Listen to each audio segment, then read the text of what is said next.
So hello, we were doing course for EPFO EO. We have already completed accounting as well as auditing, and then we were doing labor laws, and labor laws maybe we have already completed 175 questions. In this series we'll take the entire labor laws using these 400 MCQs, and by this only we'll complete the entire labor laws. At the same time, some additional PDFs will be available on the Telegram related to labor laws as well as EPFO's other core subjects, and PDFs for various other examinations as well.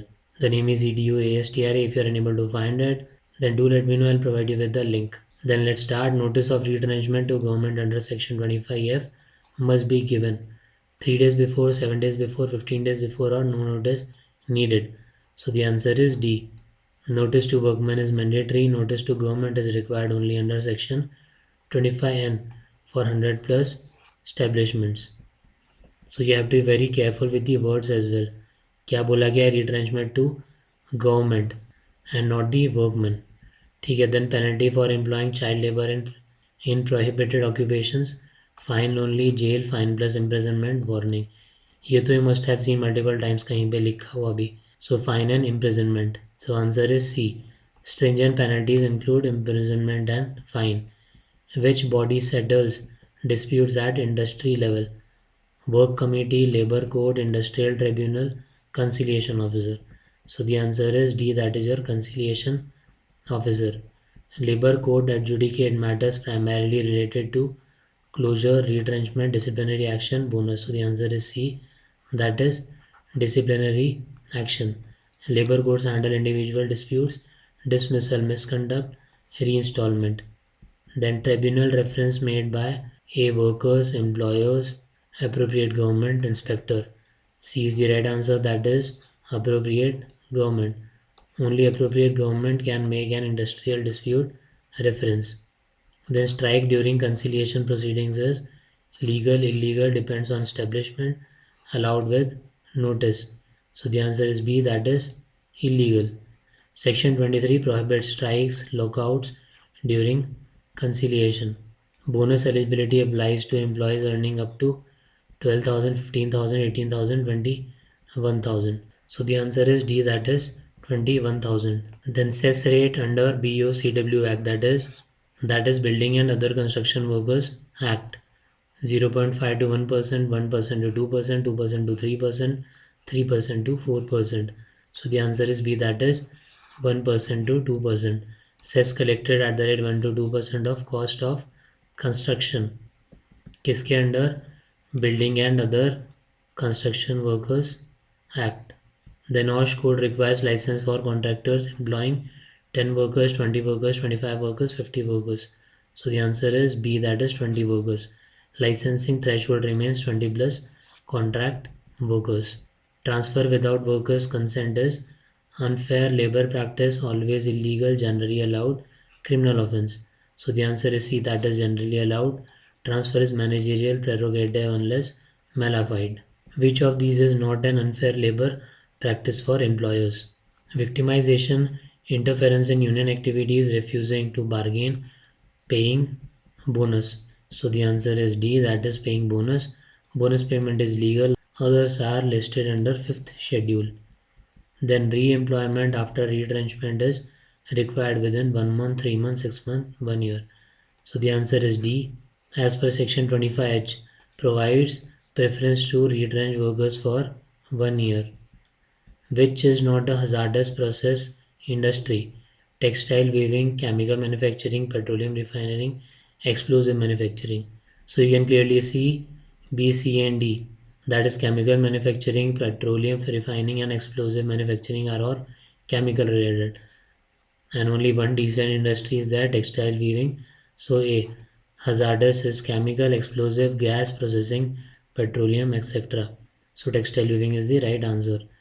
Return to work after maternity leave must be allowed within same wages, same position, same benefits, all of the above. So the answer is all of the above, same wages, same position and same benefits. Women must receive same position, wages, seniority, benefits. ESI maternity benefits equals 50% wages, 70% wages, 100% wages, 150% wages. So the answer is C, that is 100% wages. ESI pays full wage for maternity period to eligible insured women. Tribunal award becomes enforceable after 7 days, 15 days, 30 days immediately. So the answer is C, that is 30 days. Award enforceable after 30 days of publication. Strike becomes illegal if no notice in public utility during conciliation, during tribunal proceedings, all of the above. So the answer is D, all of the above, that is no notice in public utility during conciliation and during tribunal proceedings. Section 22 and 23 prohibition periods make all the above illegal. Compensation for death under ESI, funeral expenses up to 5,000, 10,000, 15,000, 20,000. So the answer is C, 15,000. Current funeral expense limit. Then bonus must be paid within 30 days, 2 months, 8 months or 12 months. So the answer is C, that is 8 months. Payment of bonus act requires payment within 8 months of close of accounting year. Then EPFO authority that settles dispute, CIT appeals, PF appellate tribunal, labor court, conciliation officer. So the answer is B, that is PF appellate tribunal. So PF appellate tribunal hears appeals against PF officer order. Then compensation for closure in chapter 5B requires notice of 30 days, 60 days, 90 days, 120 days. So the answer is C, that is 90 days. अब इसमें है क्या, chapter 5B में establishments with 100+ workers वाली condition, मतलब जो worker हैं वो ज़्यादा हैं 100 से, must apply for permission 90 days prior. Then demand closure occurs when employer absconds, license expires, machinery destroyed, factory sealed by authorities. So the answer is C, that is machinery destroyed. If operation stopped due to destruction of machinery by accident, courts treated as deemed closure. ठीक है, what is it? Deemed closure.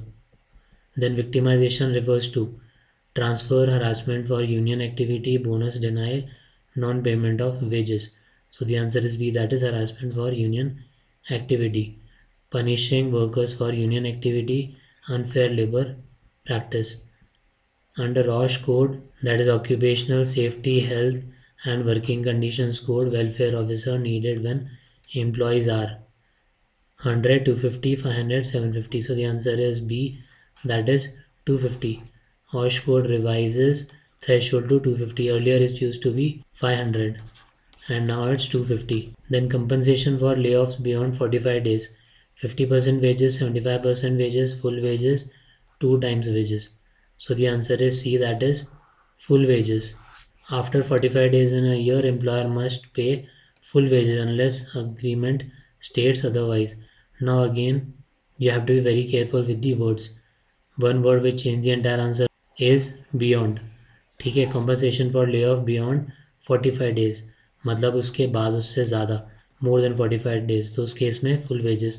Now you tell me what if the number of days is less than 45, तो क्या होगा? तो इनमें से क्या होगा? 50%, 75%, full wages और 2 times.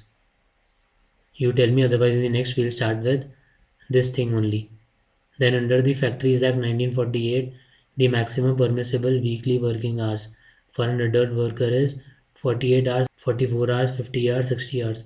So we have done this multiple times. You tell me what is the right answer for this. In the next we'll start with this and then we'll move ahead with our labor laws.